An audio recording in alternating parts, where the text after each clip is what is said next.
Hey y'all, Rick Houston here, and I want to tell you about my new show, the Moonshine and Motorsports Racing Podcast. I've partnered up with the state of North Carolina Department of Natural and Cultural Resources to help uncover the history behind moonshining mountain boys, professional wheelmen, and the backwoods and city lights of the Tar Heel State.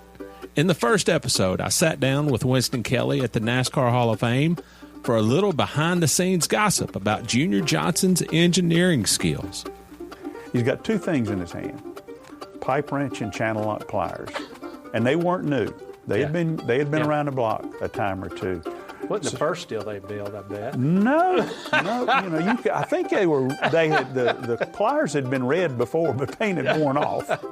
And in the second episode, I talked to a professional hillbilly, a.k.a. Dr. Daniel Pierce of UNC Asheville, to find out the real history of moonshiners and their battles with the revenuers.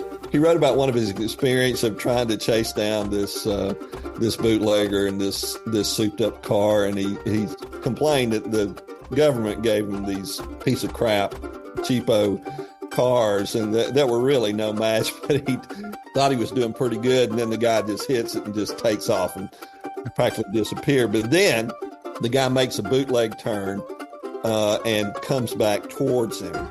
And as he said, it was a game of chicken, and I was the chicken. And so he ran off the road.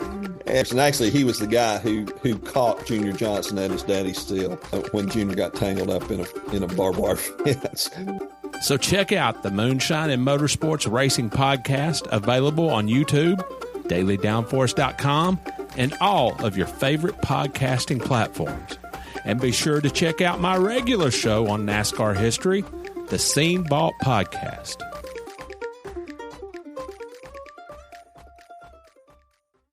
Eric Estep here. One of my favorite parts of being a NASCAR fan is collecting diecasts. It's how I got my start on YouTube, actually. To me, a room is not complete until it features shelves of NASCAR diecast cars. It's as good a time as ever to continue your collection or begin an all-new one by pre-ordering your favorite driver's 2022 next-gen diecast at LionelRacing.com or at any authorized Lionel retailer.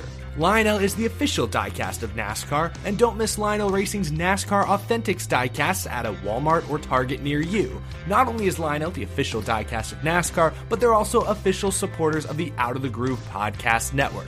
So what are you waiting for? Head to LionelRacing.com to order your favorite driver's 2022 diecast. You're listening to Maiden Level Cross, presented by Pristine Auctions. I'm Thad Moffitt. And I'm Rowland George. And it's been a while since we talked to you guys, but here we are. Man, the world's gone crazy since we've done a podcast. Yeah. I think it's because there hasn't been an episode of Maiden Level Cross. So, way to go, man. Well, you're to blame. Here we are. We're back. And we're back. And we're doing another episode of Maiden Level Cross. Better than ever. A lot has went on in our world since our last podcast. You could say that. Yeah. So? What can you say? We just got back from Indy. I don't even know where to start. I don't even remember fully what our last podcast was about. So the last episode, we had the honor of having your Faja, B. Moffitt, Mr. Brian K. Moffitt, on the podcast. So think about that. It was over a month ago, man. Yeah, it's a long time. A lot's happened. Yeah. Trump almost got assassinated. As of right now, the recording, Biden's out of the race. Faction 46 doesn't exist. So there's a lot that's happened out there, folks, and we're here to answer all these questions. We're going to answer all that today, aren't we? I guess. What are we going to start with? Yeah, so the last time we spoke to the fine folks was post St. Louis. So what the heck happened, man? What's going on with you now? We're over at Young's Motorsports. I've really enjoyed the transition. Working with Tyler and his group has actually been a lot of fun. I raced for them 2 years ago in a one-off deal, and me and Tyler have kind of always talked ever since, kind of been good friends, and always kind of looked for an opportunity to get over there. And then with everything that happened with my previous team, I was able to get over to Tyler's and put a deal together kind of last minute. We went to Pocono and Indy, and now we got a couple weeks off to make stuff a little bit better, and we'll be at Richmond again in the 46. Well, Nashville, you weren't in the truck. You had a little bit of a medical emergency. Yeah, I had my left eye. I had like a virus, almost like a shingles virus or something that came out of my left eye, and it was on my lens, and so I ended up having to take antibiotics and gel and all kinds of stuff in my left eye for about 10, 12 days before it finally went away. But yeah, it sucked. I was really looking forward to Nashville. Nashville's a great place and good city. I ran on the streets there last year in the TA2 car and really enjoyed that. That was super cool, but I still have yet to run. I ran at the fairgrounds a couple times, but never at the super speedway in Nashville. So that was one that I was excited about, and it sucks that I didn't get to run there, but stuff happens, man. It does. Dawson Cram filled in for you, so he did a pretty good job. But yeah, folks, unfortunately, Faction 46 no longer in the Craftsman Truck sphere. We're on to better and bigger things, and as you said, it's been a lot of fun with Young's Motorsports. They've been like family ever since you walked in the shop. Yeah, and we're just beginning with them, right? I mean, Tyler's been around for a long time. He knows what he's doing, and we kind of have, when you make transitions like this in the middle of the year, it's really hard to just jump right in and everybody gel and everything be properly prepared. But we were able to go to 2 races and complete all the laps on such short notice, which I thought was pretty remarkable, right? And then, so that's pretty cool, and hopefully we can just build on it and get our stuff better, working a little bit better. So, man, Indy was a handful. You were there watching. I was there. We'll back up to Pocono, though, because you actually ran 2 of the fastest duck trucks I've ever seen. Yeah. So quack, quack. Quack, quack, Pocono. Go back to Pocono. We had the Jergowitzes. Yeah, we had a big crowd there. They actually had like 200 of their employees, I think, or something. There was a bunch of people from our Tasty Duck family out in Pocono, and we got to spend some time with them over the weekend. The rain kind of scared us all on Friday, but we were able to get everything in except for qualifying. So we rode off 31st, I think, and the start of the race was okay. We were able to pass a couple trucks and get some track position, and then we just got too tight. I mean, me and the O2 truck, my teammate now, Mason, kind of fought the same thing all night at Pocono. We had run 5 or 6 laps, and we were okay, and then once the tires started to get hot and wear out a little bit, we would get so tight that we'd just lose the front of the truck and just get over on the right front, and it seemed like no matter what we did to the back of the truck, when they would make adjustments and put rounds in, take rounds out, do all that kind of stuff, it seemed like it just kind of made the back come around quicker. It never really helped us turn. It never really helped us get the feeling back in the right front tire. So yeah, so we couldn't really get a handle on it at Pocono, but with the week before not really knowing what the deal was, if we were going to Pocono, and then all things considered, being able to race and compete and run on the lead lap and pass some trucks, I thought was a success for our first race out of the box. Kind of one of the weirdest races I ever been in. Like, end of stage 3, like 10 to go, we drove off into turn 3, and it was raining, like pouring in turn 3, and then it was sunny in turn 1, and then they red flagged us, parked us in our pit box, told us to get out of our trucks, and then they said, never mind, stay in, we're about to go back green. So then we went out and made 1 lap, and then they brought us back to our pit box, and then we were out of the truck for about 15, 20 minutes, and then they put us back in the truck to go run the last 3 laps. So, man, the last restart was kind of exciting up front. It looked like there was going to be some action. Christian got kind of sideways. He got a big push, and everybody kind of held on to it, and then ultimately we brought it home 29th. So then we had 4 days after that, after we got home, to get ready to go to IRP. That's right. And we had another one of America's fastest duck trucks at IRP. IRP has always been a good track for me. I think we ran a couple of ARCA races there and had top 5s and top 10s, and actually led some laps in an ARCA race there one time. It was always a good place for me, so I felt good going into it. And, man, we failed tech like 3 times. We had to move a bunch of stuff around. on the truck, which ultimately just messes with the setup that they had when they left the shop, right? Yeah, doomed from the start. Yeah, and that's the most nervous I've ever been, like, that I was going to miss practice. Like, my truck was still on the scales in tech, and everybody else was, like, already in their truck about to roll. Engines fired. Engines fired. Coming off the scales. Yeah, and so that was actually the first time I'd ever done that, too. I climbed in my truck, like, in the tech line.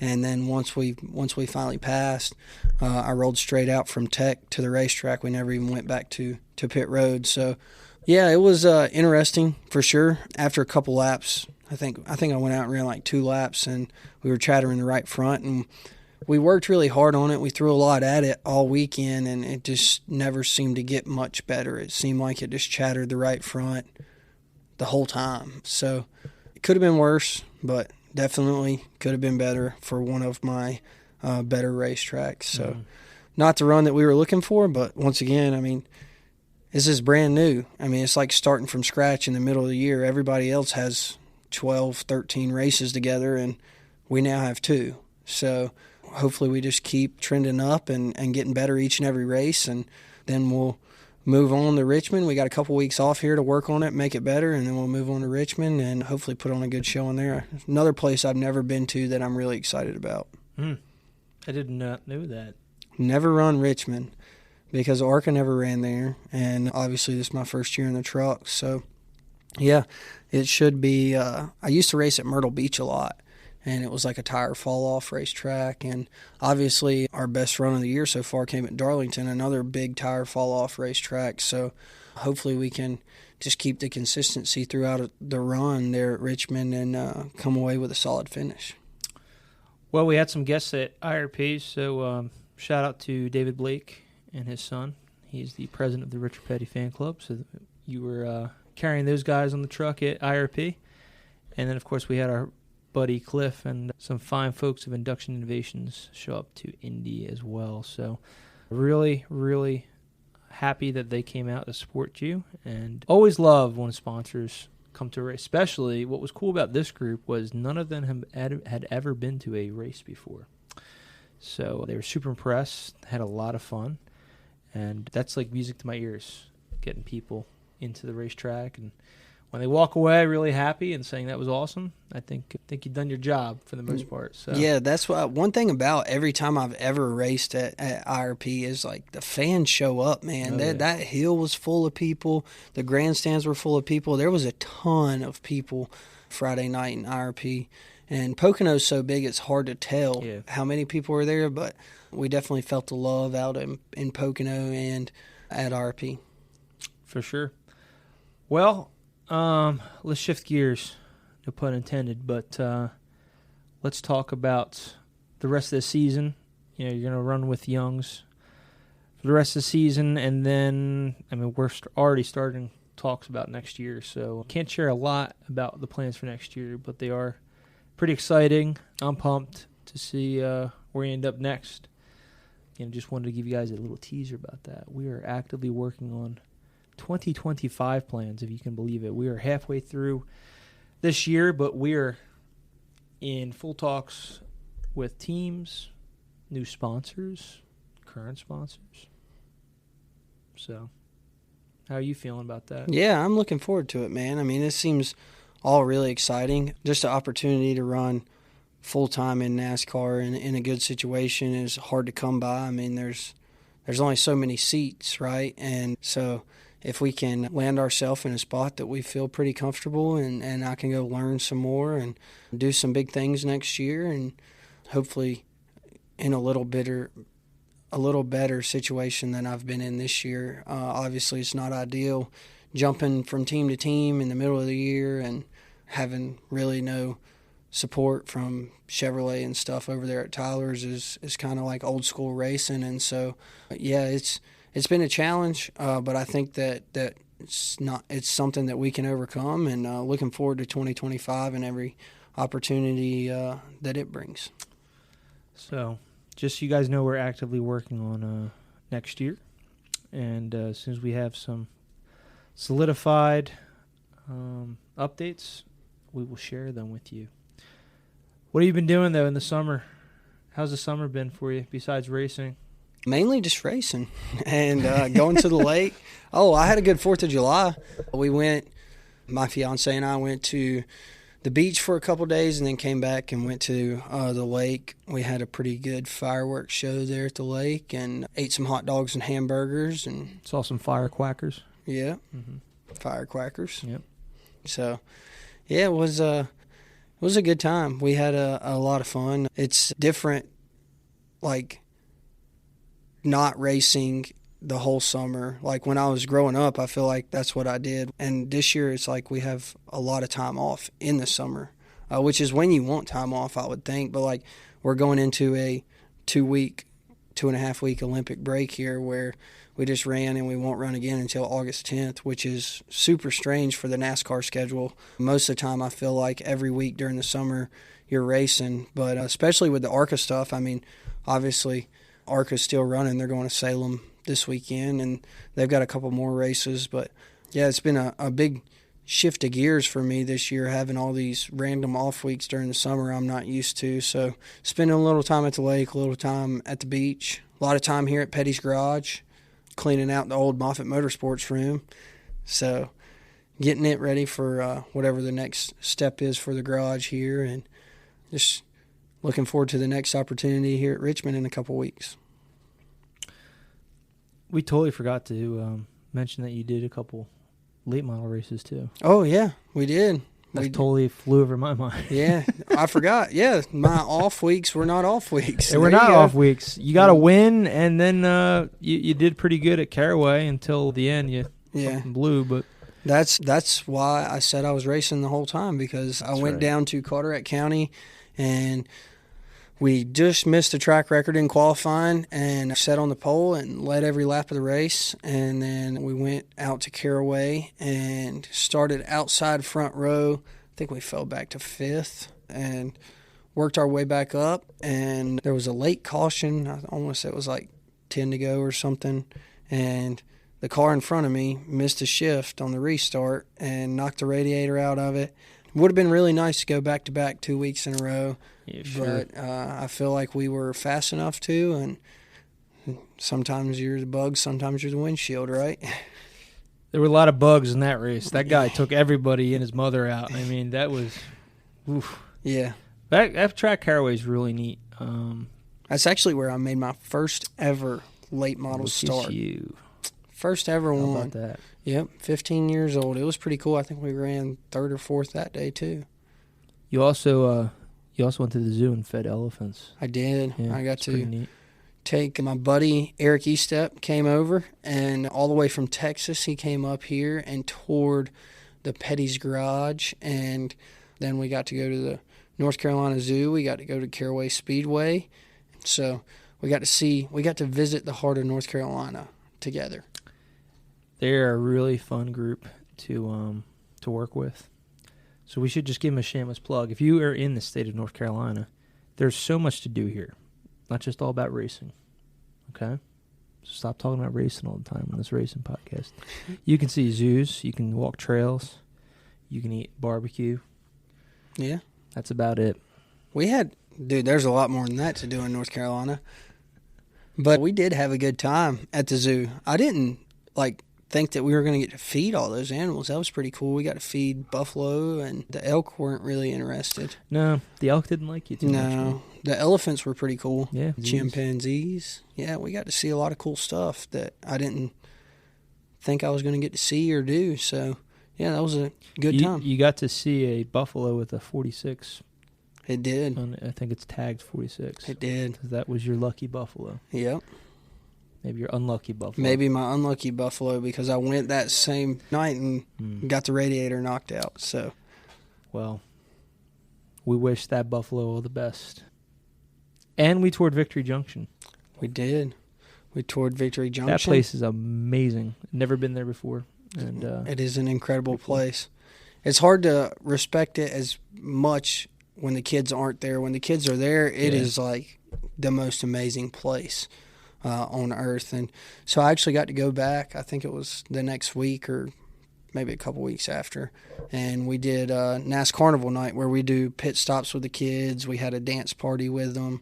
Some of our friends from Tasty Duck were actually in town, and the kids got to go up in a hot air balloon. So, yeah, we had a lot of fun at NAS Carnival Night. Big shout-out to the Trackhouse Pit Crew group that come and did some live pit stops for the kids to watch. And, yeah, it was a lot of fun. The last pit stop, I actually had a passenger in the car with me, and he looked over and he said, "Is it always that violent?" Because, like, when they drop the jack, they don't think about you in there. They just drop the jack, Yeah. So I didn't even think that it was ever that violent, I guess, because I'm so used to it. But with a stranger in there that's never experienced it, he was like, "Man, that's kind of rough." So I found that interesting to comment. But, yeah, it was a lot of fun. The kids kind of light up. They yell, they holler, and then we give them an opportunity after to actually come over and try their hand at changing tires, which was pretty cool. Definitely an awesome place. And, can't say anything more about it. It's awesome. And that place was built in honor of Adam and his legacy, and just the things that you guys do for these kids in need is just absolutely amazing. We'll be right back. But first, a word from our sponsors.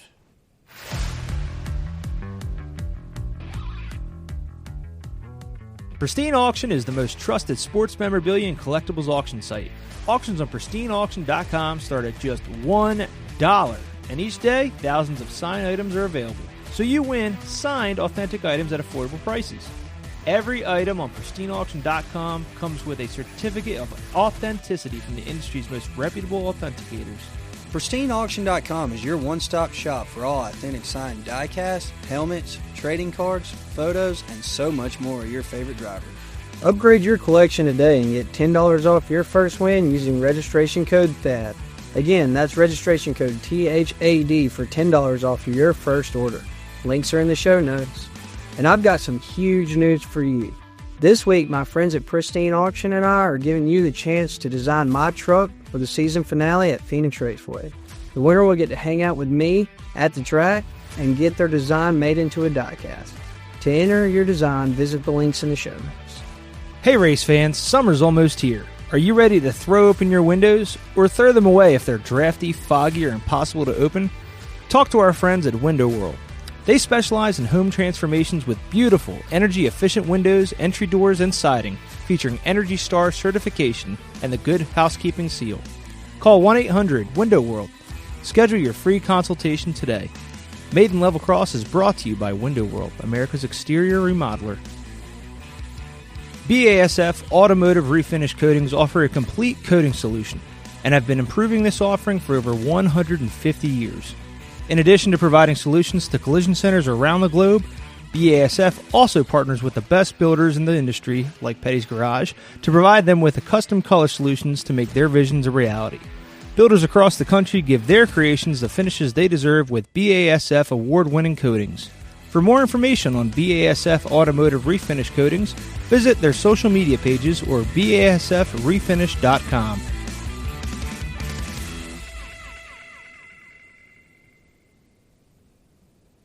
Thad, you mentioned it was the Olympics coming up. You got the break, but you're not getting off that easy because I got some Olympic trivia. What say you about Olympic trivia? Do you think you know some stuff about the Olympics? Probably not. No? I don't know a whole lot. I do not watch the Olympics. I'm a horrible American. I don't find it interesting. I'm a race car enthusiast through and through. What is your favorite Olympic sport? I have no Olympic favorite sport. I'm a Winter's Olympic kind of guy. I love the Winter Olympics. I was going to say the same thing. Yeah. Snowboarding, like I was a big Shaun White guy. I thought that like the snowboarding, the half pipe was like the coolest thing ever. But I'm trying to think of a sport in the summer that I'm like, I have to stop everything I'm doing to watch. It is pretty incredible to watch them sprint, like the Usain Bolt. Yeah, like how fast those guys are. Like that's pretty crazy to watch.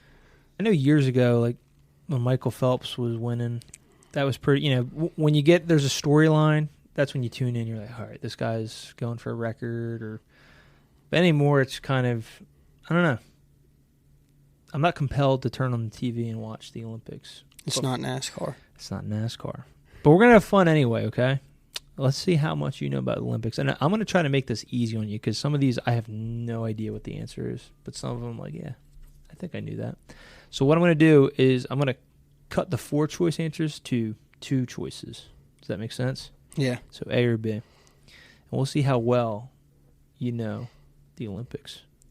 All right, so first off, where did the Olympics originate? Is it Italy or Greece? I'm going to say Greece. You were correct. 776 BC, believe it or not. Now, what's crazy is they were banned in 393 AD because they were considered a pagan ritual, right? What year did Athens host the first modern Olympics as we know it? Was it 1642 or 1896? I'm going to go 1896. You're correct. And guess what? There were 43 events. 43, right? Get that's it? a good 43? number, yeah. And a mere 14 teams. Couldn't tell you who they were. Here you go. Across 32 sports, how many events will be at this year's 2024 Summer Olympics? This is incredible. It's going to be 150 or 329?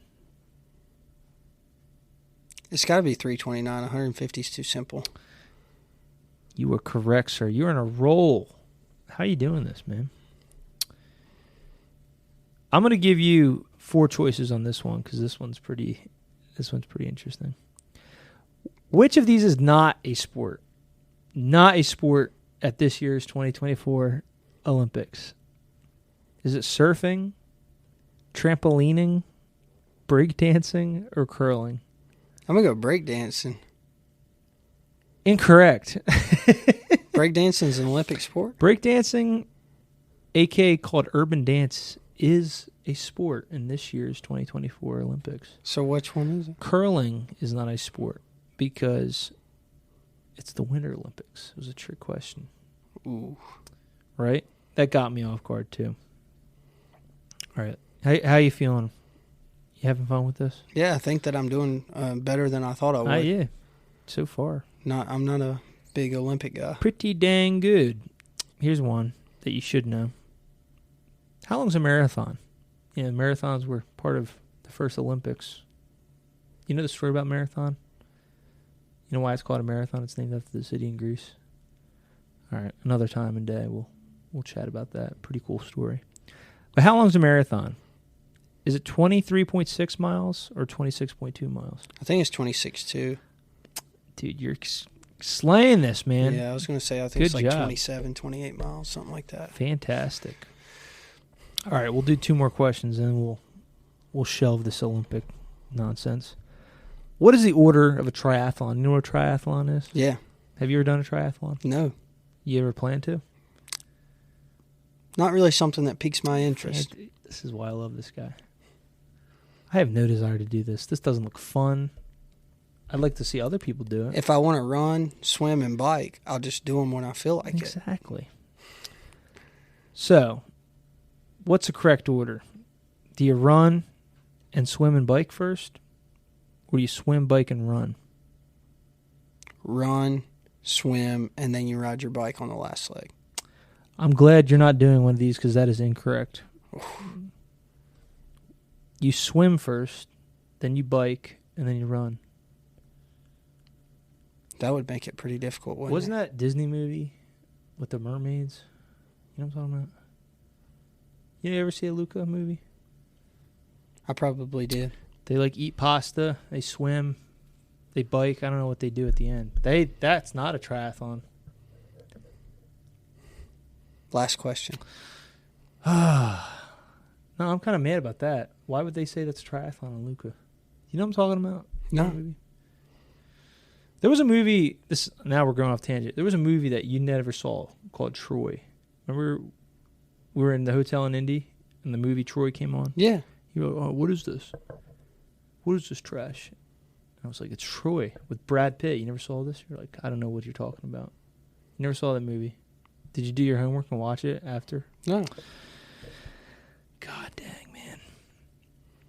Okay, here we go. Here's the last question. This reminds me of our friends at Induction Innovations, whose motto is... Do it better, do it safer, do it faster. Fantastic. All right, so what's the Olympics official motto? All right. Is it... And these are 4 choices. I'm breaking my rules, but these are good choices. Together, we thrive. Carpe diem. Faster, higher, stronger, and together. Or winter is coming. A. Option A. Together we thrive. Yeah. Is that your final answer? Yeah. No, you lost $1 million. Faster, higher, stronger, together. That's like a Kanye West song right there. Yeah, I don't hear that very I don't often. know what that is. There you go, folks. That's it for our Olympic trivia. Wasn't that fantastic? You know what's more fantastic? A sanctioning body calling a race when a caution should have been thrown out. I don't disagree, but I mean, you're looking at like I don't think they wanted what happened in Nashville to happen again. But I don't care. But Ryan Preece made an effort to move, and he couldn't move. We all knew that guy wasn't moving. He tried. He moved like a very little bit, and then when he couldn't move, I think that the caution should have been thrown. Yeah. Red Dog would have had him. Yeah, maybe. Or it's questionable. Or Larson probably still would have won, but yeah, it would have shut up everybody, including myself. Or Blaney takes the second row inside on the last restart and gets them side by side and just goes right by him. I think he gave up the ghost, though. You don't think so? I think he had a pretty good car, but... He was upset, man. I would be, too. I mean, but that is the rule. Like, I mean, if, you know, like, the guy... If I qualify 15th and the guy in 13th has a penalty and has to go to the rear, then instead of moving to 14th, I move to 13th. Like, you don't change your line. You just move forward in your line. So when Keselowski pitted, but I mean, I don't know at that point if NASCAR calls off the start or not. I mean, like, I don't know. I'll leave that up to them. They didn't call me and ask my opinion, so it doesn't really matter. I was just going to say that. You know what? It don't matter. Yeah. This is NASCAR's world. We're just living in it. Mm-hmm. They can do whatever they want. You're right. Right? You're right. I think it looked like Preece ran out of gas. Is that what happened to him? I think he ran out of gas, and then he ran out of something because he just... I think he ran out of gas, and he looked like he got spun from behind. Looked like he sputtered up off the corner, and the car behind him was at speed and just hit him and spun him. It would have been interesting. There was only like 3 or 4 cars in the top 10 that had even enough gas, I think, to make it, and we could have seen another Logano situation where somebody could have just saved that good and saved enough to make it that last lap. We got to have your crew chief talk to Matt McCall and Paul Wolf when you go to Richmond. These guys have found magical fuel cells somewhere. How? How are they making it this long?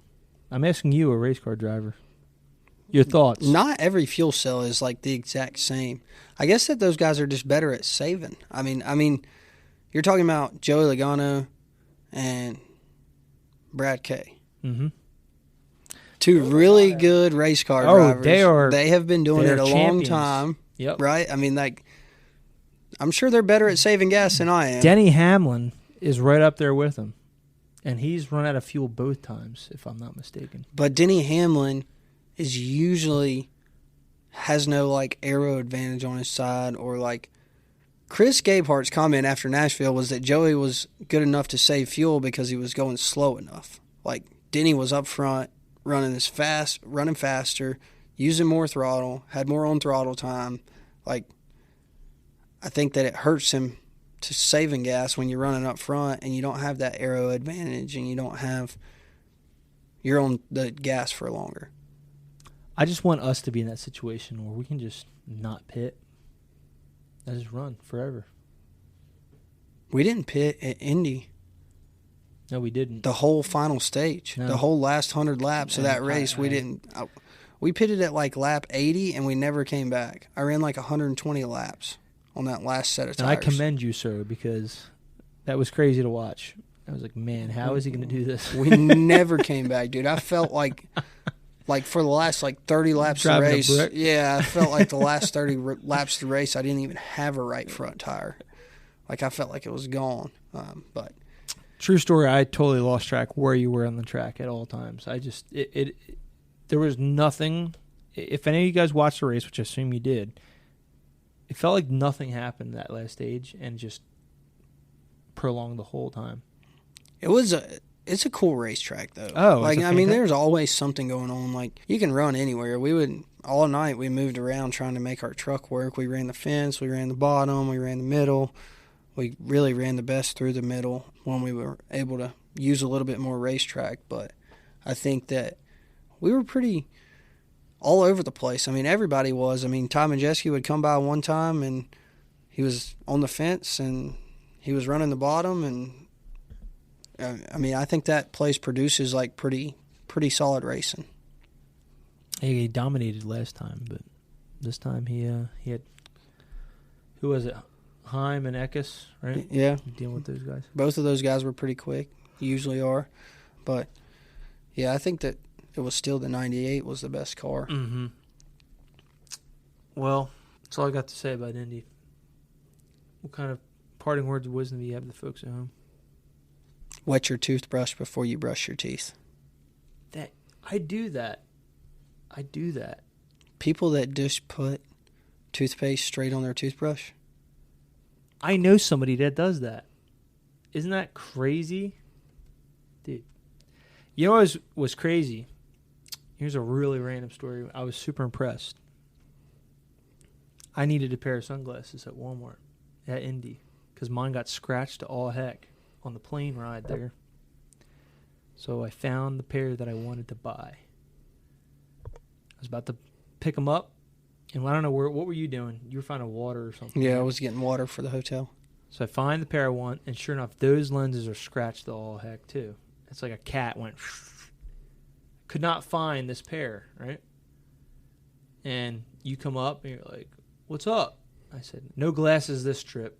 Can't find this pair that I like. These lenses are scratched. And then out of the blue, it's like you did a magic trick. You're like, oh, you know what pair you should get is this one right here. And it was the exact pair that I wanted. How'd you do that? I just picked up the pair that I looked like I would buy. That you'd buy or I'd buy? Yeah, well, do we share the same tastes? Similar. We obviously wet our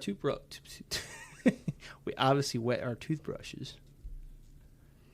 You should write in. Who else does this stuff? Yeah. Let's hear from you guys. What do you do? Do you wet your toothbrush before you put toothpaste on it?